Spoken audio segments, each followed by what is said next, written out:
बिस्मिल्लाहिर्रहमानिर्रहीम। अस्सलाम वालेकुम वरहमतुल्लाहि वबरकातुहू। मोहतरम जनाब शौकत अली साहब, अध्यक्ष व सदर उत्तर प्रदेश मजलिस इत्तेहादुल मुस्लिमीन, मेरे भाई डॉक्टर अब्दुल मन्नान साहब, प्रत्याशी उतरोला मजलिस इत्तेहादुल मुस्लिमीन, मंच पर बैठे हुए तमाम मौजूद उलमाए कराम, जिम्मेदारान कौम मिल्लत, मेरे तमाम मजलिसी रुफ़ा, महाराष्ट्र के साबिक़ा सदर सैयद मोइन साहब, हैदराबाद से आए हुए तमाम मौजूद अरकान बल्दिया, करीमनगर से आए हुए जनाब अहमद साहब सदर मजलिस और तमाम जिम्मेदारान, मेरी इज़्ज़तदार माँ और बहनों, बुजुर्गों, नौजवान साथियों, हम आपको ये बताने आए हैं कि 3 तारीख के दिन आप तमाम से हम ये गुजारिश करने आए हैं कि आप अपना वोट, अपना मतदान में हिस्सा लीजिए और मजलिस इत्तेहादुल मुस्लिमीन भागीदारी परिवर्तन मोर्चा के साथ मिलकर गरीब, मजलूम, पिछड़े अवाम के हक के लिए लड़ रही है। हम आपके मान सम्मान के लिए, हिस्सेदारी के लिए लड़ रहे हैं और अगर आप अपने ही वोट से अपने प्रत्याशी को कामयाब नहीं करेंगे तो फिर इस विधानसभा का विकास कैसे होगा। अभी शुरुआत में डॉक्टर मन्नान साहब ने ये कहा कि असदुद्दीन ओवैसी 5वीं मर्तबा उतरोला विधानसभा को आया है। मैं डॉक्टर साहब से कहना चाहूंगा कि आपने ये कहकर मुझे शर्मिंदा किया और मुझे आपने ये बता दिया कि ओवैसी उतरोला का नहीं, बाहर से आया है। मेरे अजीज दोस्तों और बुजुर्गों, हम आपको ये बताना चाह रहे हैं, बल्कि डॉक्टर साहब को ही बताना चाह रहा हूं, मैं अगर आपके पास नहीं आऊंगा तो क्या गैर के पास जाऊंगा? मैं अगर एक बुजुर्ग के चेहरे में अपने बाप को, अपने चचा को देखता हूं और अगर यहां नहीं आऊंगा तो किसके पास जाऊंगा? अगर मैं एक बच्चे को देखकर उसमें अपनी औलाद कहना है कि आज की मुबारक रात है, और इकबाल ने क्या कहा था कि अख्तरे शाम की आती है फलक से आवाज। इकबाल ने कहा था कि अख्तरे शाम की आती है फलक से आवाज, सजदा करती है सहर जिसको हो आज की रात। एक आशिक़ रसूल ने भी कहा था, वो जबान जिसको सब कुन की कुंजी कहे उसके नाफिज़े हुकूमत पे लाखों सलाम। वो जबान जिसको कुन की कुंजी कहे उसके नाफिज़े हुकूमत को लाखों सलाम। मेरे अजीज दोस्तों और बुजुर्गों, राजनीति अपनी जगह पर है, मगर अगर कोई सब्ज़ गुंबद के मकी के दर का कुत्ता है और वो कुत्ता आका के बारे में ना बोले तो क्या राजनीति है? मेरे अजीज दोस्तों और बुजुर्गों, इस गुनाहगार के लिए भी दुआ फरमाइए, इस गुनाहगार के लिए भी दुआ फरमाइए कि अल्लाह सुब्हाना व तआला हम तमाम का खातिमा ईमान पे कराए।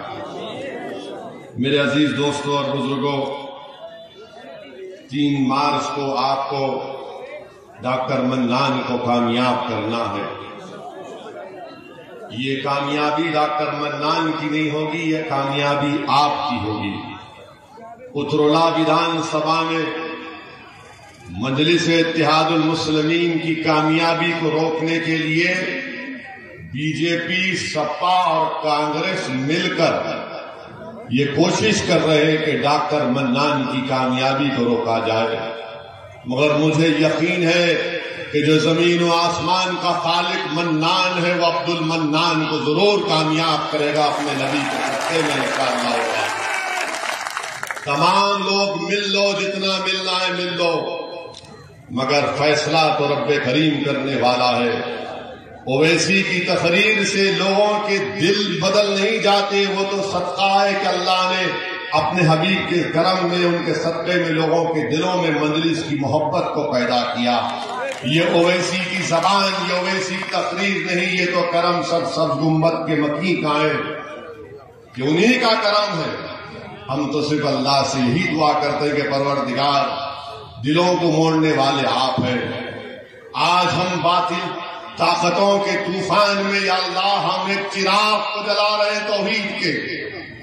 हम तो हमेशा ये कहते कि परवरदिगार, बातिल ताकतों के तूफान में हम एक चिराग को जला रहे हैं, या अल्लाह इस चिराग को तेरे नबी के सदक़े में बचा कर रख ले। बस हम तो सिर्फ यही बोलते हैं, यही काम करते हैं, और अल्लाह के करम से हमने तूफानों में चिराग जलाने का हुनर हमने सीख लिया है। अब डर नहीं होता, डर इस बात का होता है कि मरने के बाद क्या जवाब देंगे, क्या मुंह लेकर जाएंगे। क्योंकि जब तुम इश्क का दावा करते हो तो याद रखो, पूछा जाएगा तुम किससे इश्क करते थे।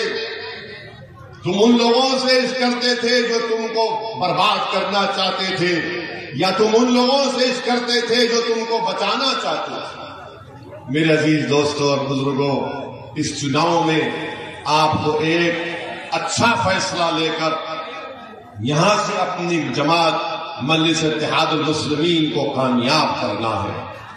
एक एक वोट का सही इस्तेमाल करिए, डरने और घबराने की जरूरत नहीं है। एक और अहम बात हम आपको बताना चाहते हैं, हमारी माँ और बहनों को भी पैगाम देना चाहते हैं कि लोग आकर आपसे कहेंगे कि असदुद्दीन ओवैसी भड़काऊ भाषण देता है, असदुद्दीन ओवैसी नौजवानों को जज्बात में लाता है। तो हाँ, मैं इकरार करता हूं, मैं जज्बात में लाता हूं। मेरी तकरीर या मेरे अल्फाज या मेरी जबान से नौजवान जज्बात में नहीं आता, ये मेरा काम नहीं है। मैं सच्चाई को बयान करता हूं और जो हक है वो तुम्हारे जज्बात में तब्दीली पैदा करता है। और यकीनन जज्बाती रहना जरूरी है। अगर आप नाइंसाफी को देखेंगे और आपका दिल ना तड़पे तो फिर जिंदगी का सबूत क्या है। अगर आप एक मासूम बच्चे की आंख में आंसू देखेंगे और उसके सर पर हाथ नहीं रखेंगे तो फिर जज्बात तो जरूरी है मेरे भाई।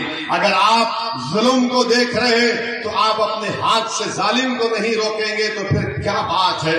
इसीलिए जज्बाती रहना जरूरी है। और जो ओवैसी के भड़काऊ भाषण को सुनकर लोग जज्बात में आते हैं, मैं उन लोगों को, उन बुजुर्गों को, नौजवानों को सलाम करता हूं, उन बच्चों को सलाम करता हूं, उनकी माँ और बहनों को सलाम करता हूं कि उन्होंने एक जज्बाती औलाद को पैदा किया। और जज्बात क्यों ना आए। उत्तर प्रदेश में आज कांग्रेस सपा सब मिलकर खौम करते हैं। जब चुनाव आता तो खौम, और जब चुनाव हो जाता तो बोलते हैं अपना घर। चुनाव में आता है तो बताओ कितने मर्तबा आपने यहां पर किस किस को वोट नहीं दिया। बीजेपी कहती है सबका विकास, सबका विश्वास, सबका साथ। आज उत्तर प्रदेश में अगर सबसे कमजोर कोई है तो अल्पसंख्यक समाज मुसलमान है। मेरी इन बातों को कान खोलकर सुन लो उत्तरला की जनता। मैं अल्फाज चाप कर नहीं बोल रहा हूं, बल्कि संविधान के दायरे में रहकर आपसे बता रहा हूं। मेरे पास आंकड़े हैं और आंकड़े ये बताते हैं कि उत्तर प्रदेश में सबसे कम पढ़े लिखे अगर कोई है तो मुसलमान है। सबसे ज्यादा अगर स्कूल से, शिक्षा से बाहर है तो मुसलमान है। अगर सबसे कम उनमें कम पढ़े लिखे तो हमारी बेटियां हैं। 10 मुसलमान हैं तो 7 पढ़ना लिखना नहीं जानते, हिसाब किताब करना नहीं जानते। 4 और 15 साल की उम्र के दरमियान के बच्चा मजदूरी करते हैं। सिर्फ 7% मुसलमान हाई स्कूल मुकम्मल करते और 4% बच्चे ग्रेजुएट होते हैं। कितने मुसलमानों के पास 2 एकड़ जमीन है उत्तर प्रदेश में? बताओ, कांग्रेस के, सपा के, बीजेपी के लोगों बताओ। तुम तो बात करते ना कि सबको साथ लेंगे, सब समाज को साथ लेंगे। तो आज उत्तर प्रदेश में 2% अल्पसंख्यक समाज मुसलमान के पास 2 एकड़ जमीन नहीं है। कौन सी इंसाफ की बात जब करते हैं लोग, मेरी जबान कड़वी क्यों होती है? नाइंसाफियों को देखकर कड़वी हो जाती है। मैं अपने हक दिलाने की, हक देने की बात कर रहा हूं। और सुन लो, जिंदगी में इंसाफ नहीं है तो मौत में भी नहीं है। मौत में थाली नहीं मारना है, सोचना है। अगर कोई फॉरवर्ड क्लास का होगा और आप होंगे अल्पसंख्यक समाज का मुसलमान, तो आप उससे 6 साल पहले आपको मौत आ जाती है, क्योंकि गरीब हैं आप। बताओ फिर क्या हो रहा है यहां पर? कौन आवाज उठाएगा?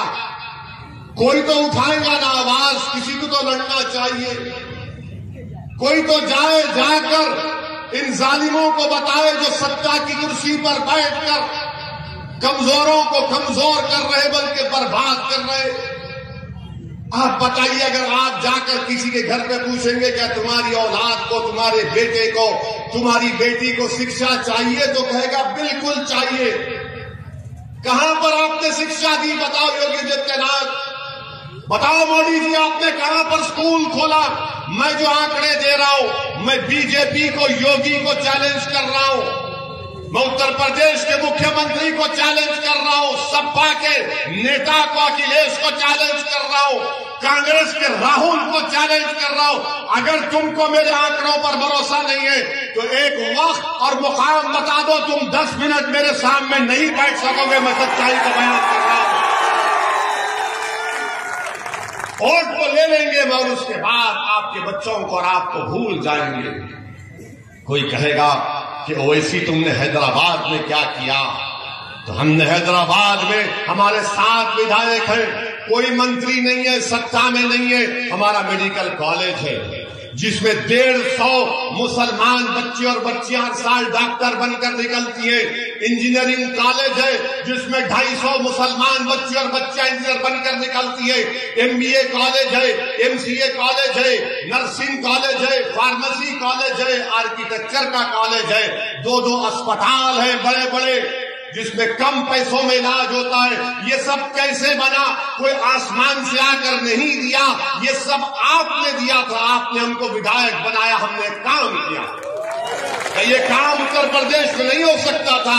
आपने जिसको विधायक बनाया उसने अपनी जेब को मोटा किया। जिसको आपने विधायक बनाया वो मंत्री बन गया। जिसको आपने वोट डाला वो मंत्री बन गया, मुख्यमंत्री बन गया। बताओ तुमको क्या मिला?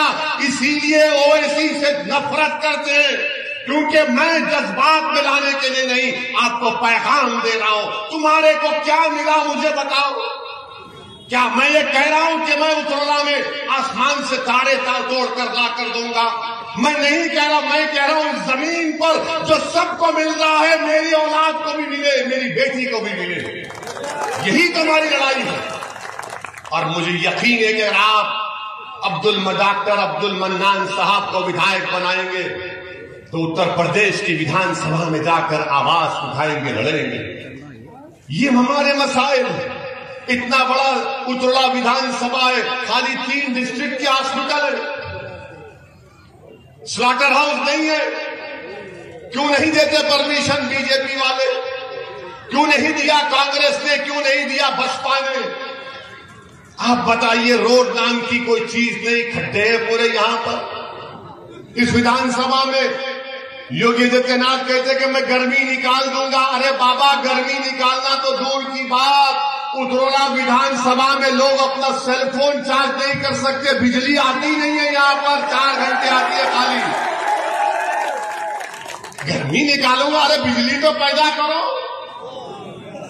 बिजली नहीं देंगे, गर्मी निकालेंगे? बिजली नहीं दिए बाबा, और बोल रहे कि मैं मई जून में बर्फ लाऊंगा। अरे पहले बिजली लाओ। बाबा बोलते गर्मी निकालूंगा, मगर ये सांड क्या कर रहा है खेतों में रातों में?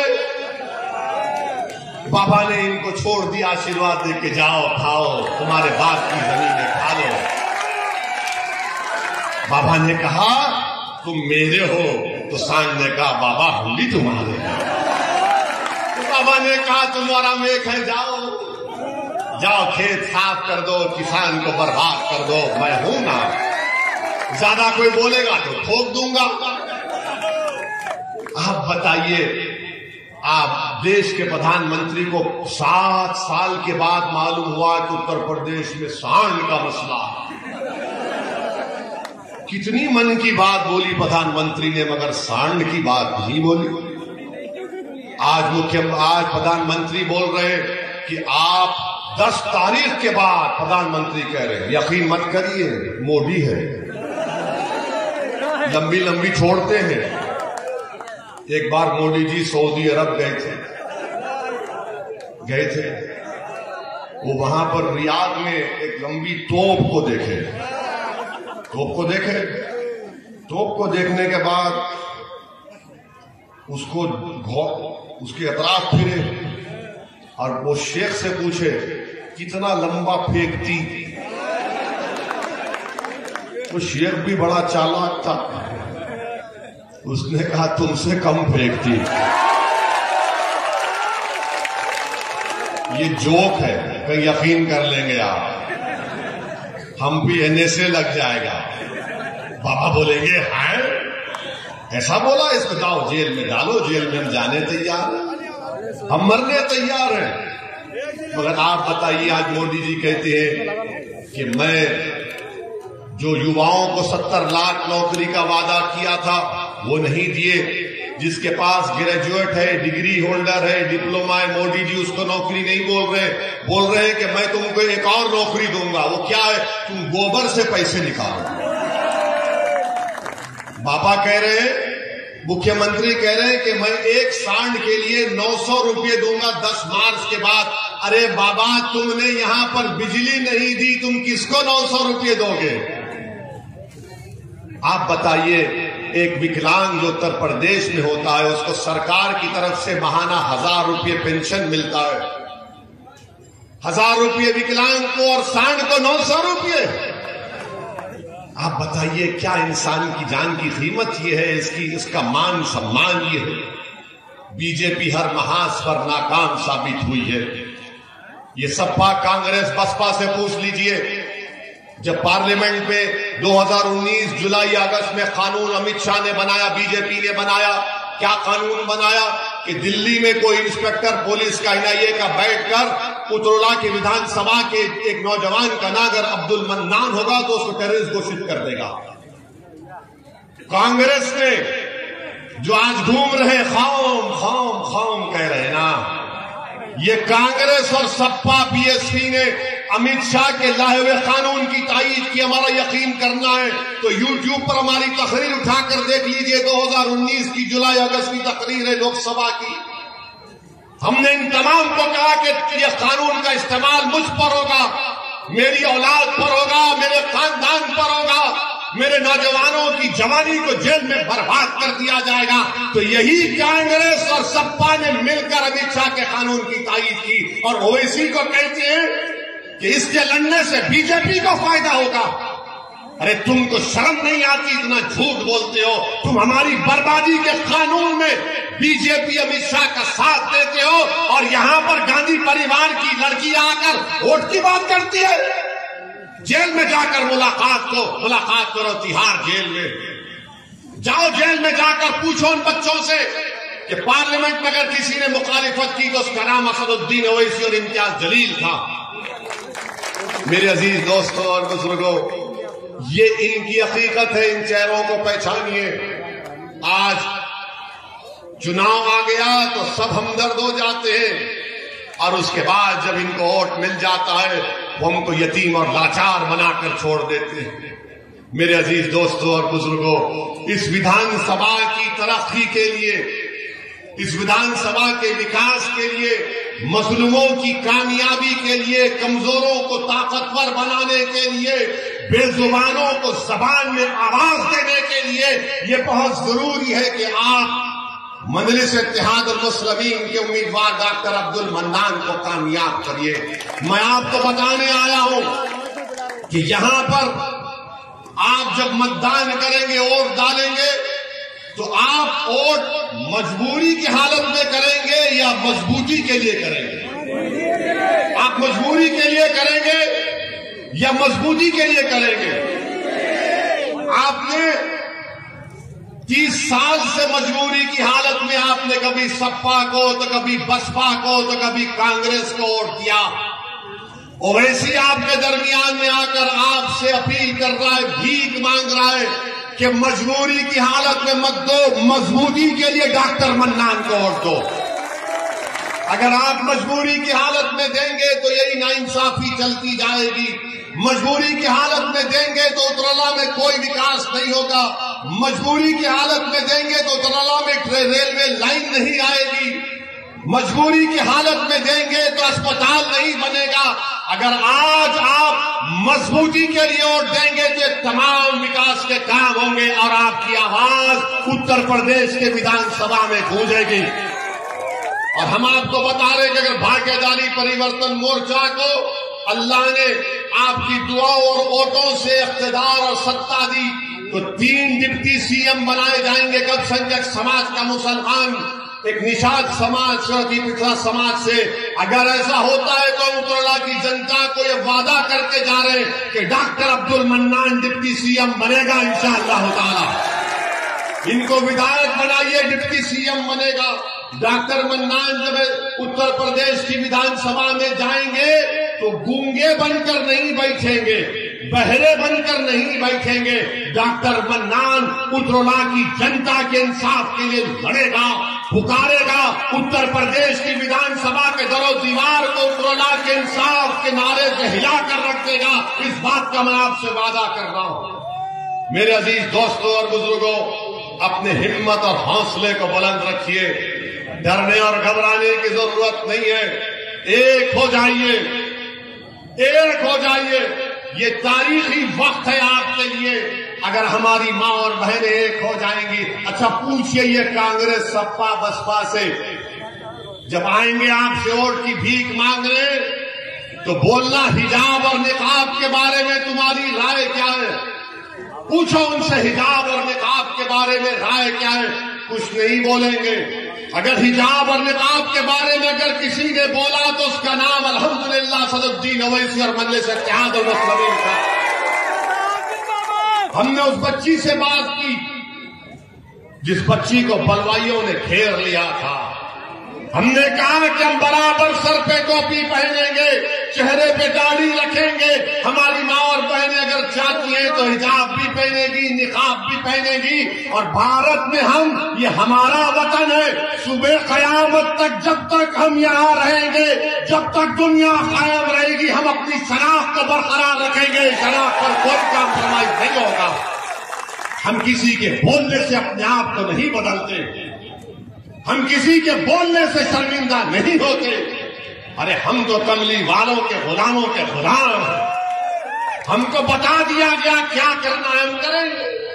और भारत का संविधान हमको इस बात की इजाजत देता है कि हम क्या खाएं, क्या पहने। वो ना मोदी को बोलने की जरूरत है, ना योगी को बोलने की जरूरत है, ना कांग्रेस को, ना अखिलेश को, किसी को बोलने की जरूरत नहीं है। तुम्हारा काम शिक्षा देना, तुम्हारा काम अस्पताल बनाना, तुम्हारा काम रोड बनाना, तुम्हारा काम स्लॉटर हाउस की इजाजत देना, तुम्हारा काम सांड से बचाना। तुम वो कुछ नहीं किया, बर्बाद कर दिया हमको। हमारे बच्चों को शिक्षा नहीं मिली। अब मेरी गाड़ी और मेरे हिजाब के पीछे पड़ गए। तुम जो चाहे कर लो, हम अपनी मर्जी के मुताबिक जिंदगी गुजारेंगे। तुम हमको जिंदगी का सलीका मत सिखाओ। दुनिया हैवान थी तो हमने उनको इंसान बनाया, मेरी तारीख है। मेरे अजीज दोस्तों और बुजुर्गों, मेरी आपसे ही गुजारिश है कि आप 3 मार्च के दिन डॉक्टर अब्दुल मन्नान को कामयाब करिए। और आप जानते हैं कि हम क्यों कह रहे हैं। यहां पर इस विधानसभा में हजरत शहीद मिल्लत शाह अब्दुल कुद्दूस रहमतुल्लाह अलैह की 119 साला दरगाह थी। इसको हुकूमत ने उसका दरवाजा बंद कर दिया गया था। तो क्या कांग्रेस आई थी दरवाजा खुलाने के लिए? हजरत के आस्थाने का रास्ता बंद हुआ तो यही अब्दुल मन्नान दौड़कर पहुंच गया। यही अब्दुल मन्नान दौड़कर पहुंच गया। ये तो अल्लाह के वली का आस्थाना है। हमको बताया कि आपका शिजरा पीराने पीर शेख अब्दुल कादिर जिलानी रहमतुल्लाह अलैह से मिलता है, शहींशाह बगदाद से मिलता है। मेरे अजीज दोस्तों और बुजुर्गों, आखिरी बात, याद रखो हमारी इस बात को, जिस समाज का नेता होगा उसी की आवाज को सुना जाएगा। जिस समाज का नेता होगा उसी की आवाज को सुना जाएगा। तुम्हारा नेता नहीं है, तुम्हारे बच्चों के आंखों के जो आंसू बह रहे वो बहते रहेंगे। तुम्हारा नेता नहीं होगा तो तुम्हारा इनकाउंटर होता रहेगा। तुम्हारा नेता नहीं होगा तो तुम्हारे विधानसभा में स्कूल नहीं खुलेगा। तुम्हारा नेता नहीं होगा तो उत्तरला में विकास का काम नहीं होगा। तुम्हारा नेता नहीं होगा तो स्लॉटर हाउस नहीं खोला जाएगा। तुम्हारा नेता नहीं होगा तो तुम्हारा मान सम्मान नहीं किया जाएगा। ये वतन अजीज भारत की और उत्तर प्रदेश की हकीकत है।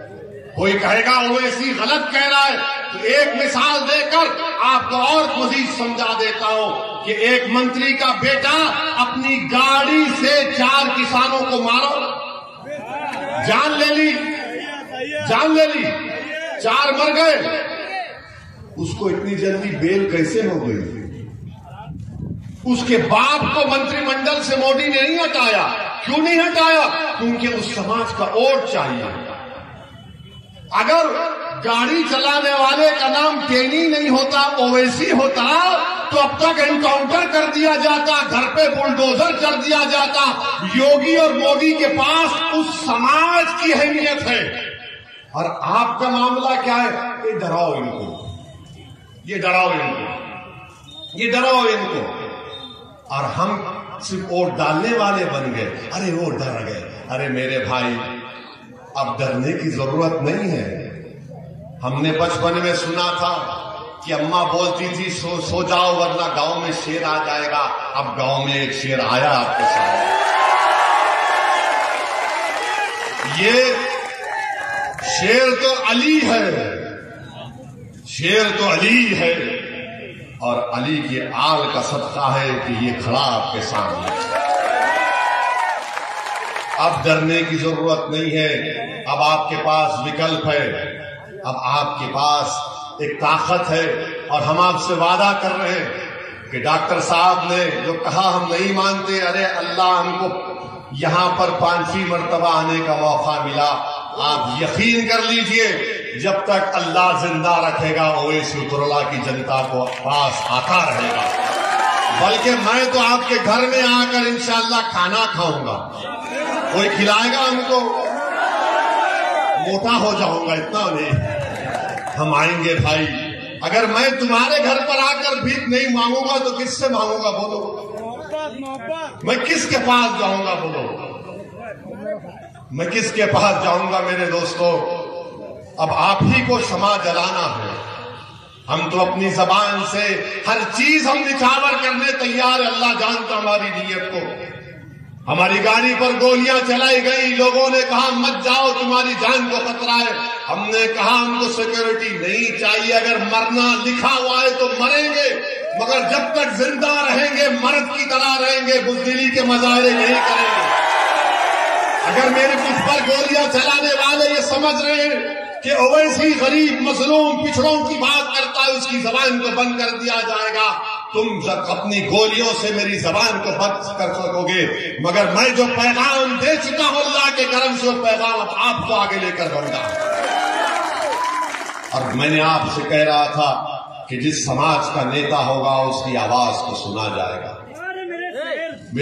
सुनो मेरे दोस्त, तुमको शेर बनना है, तुमको शेर बनना है। जब कांग्रेस, बसपा, सपा, बीजेपी वाले आएंगे तो बहादुरी के मजारे करो, अपनी मां को शर्मिंदा मत करो। हशर के मैदान में तुम्हारी मां तुम पर फख्र करेगी कि हाँ, बातिल ताकतों के तूफानों में मेरे बेटे ने बहादुरी का रोल अदा किया था। 3 मार्च के दिन जिसका नेता होगा, हमने कहा था ना, ये गांव नवाब मलिक साहब का भी गांव है। हमको बताया गया, डॉक्टर साहब ने कहा, हमको डॉक्टर अब्दुल मन्नान साहब ने कहा कि धुसावा गांव इताए रामपुर में नवाब मलिक का गांव है। हमारी बात को गौर से सुनो। नवाब मलिक साहब राष्ट्रवादी कांग्रेस में मंत्री है ना? उन्हीं के पार्टी का डिप्टी सीएम है, उसके ऊपर करोड़ रुपए का इल्जाम है सिंचाई के स्कैम का, करोड़ रुपए का। और नवाब मलिक पे क्या इल्जाम है? 1999 में वो कोई जमीन खरीदे, जो कानून नवाब मलिक पे इस्तेमाल हुआ वो कानून 2003 में बना। अगर बेटा औलाद पैदा नहीं हुई तो उसका नाम रखाई पैदाइश के बाद रखते हैं ना। तो ये कानून की पैदाइश 2003 में हुई, नवाब मलिक ने बेटा पैदा कर दिया 99 में, तो मोदी क्या कर रहा है कि नहीं 2003 में 99 में नाम रखा ही नहीं होगी, 2003 के कानून के तहत नाम रखा ही नहीं।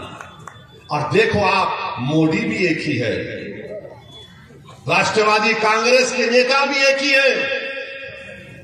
वहां पर नेता का भतीजे पर इल्जाम था, अगर भतीजा गिरफ्तार हो जाता तो राष्ट्रवादी कांग्रेस महाराष्ट्र को रोक देती, मगर क्योंकि गिरफ्तार होने वाले का नाम नवाब मलिक था, इसलिए सब गूंगे बनकर बैठे, सब गूंगे बनकर बैठे।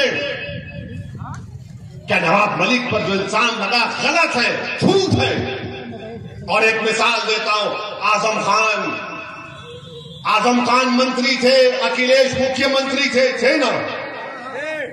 मंत्री पर इल्जाम कि उन्होंने अपने मंत्रालय में किसी का गलत नौकरी पे रखा किसी को। आजम जेल में और मुख्यमंत्री हेलीकॉप्टर में फिर रहा है कि तुझ पर मेरी जवानी कुर्बान के नारे सुनते हुए। अगर मंत्री जेल में है तो मुख्यमंत्री जेल में क्यों नहीं है? क्यों नहीं है, सोचो आप। मैं भड़काने के लिए नहीं कह रहा हूं, सच्चाई बयान कर रहा हूं। अल्लाह मेरी जबान में इतनी तासीर दे कि मेरी आवाज आजम खान को जेल में सुनाई दे और नवाब मलिक को बंबई में जेल में सुनाई दे। हम दूसरी पार्टी के अलग अलग पार्टी में है, मगर मैं नाम के नाम पर और नाइंसाफी के नाम पर अपनी जबान को नहीं रोक पाऊंगा। मुखालिफत करूंगा राष्ट्रवादी की और समाजवादी की, मगर जब सच्चाई की बात आएगी, सच्चाई यही है।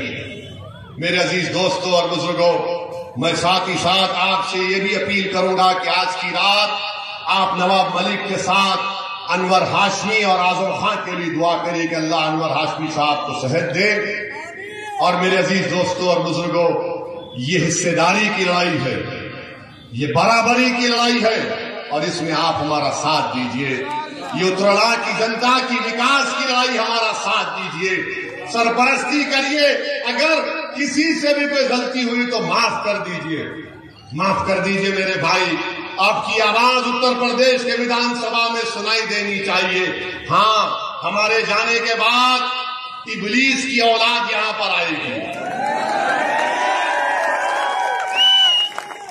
इबलीस की औलाद आएगी, आके बोलेगी ये ओवैसी तो बहुत भोल कर गया, मगर बीजेपी कांग्रेस, उनको एक ही जवाब देना, अब हम डरने वाले नहीं हैं। और अगर इंसानी फितरत है, डर अगर पैदा होता है, तो वो कर्नाटका की बच्ची ने जब उसको बलवाइयों ने घेर लिया था, उसने बीबीसी को इंटरव्यू में कहा था कि जब मैं डरती हूं तो क्या नारा लगाती हूं, क्या नारा लगाती हूं, क्या नारा लगाती हूं। अरे आवाज ही नहीं आ रही। अरे ये टनटनाटन है, आप लोग झूम के बोलो,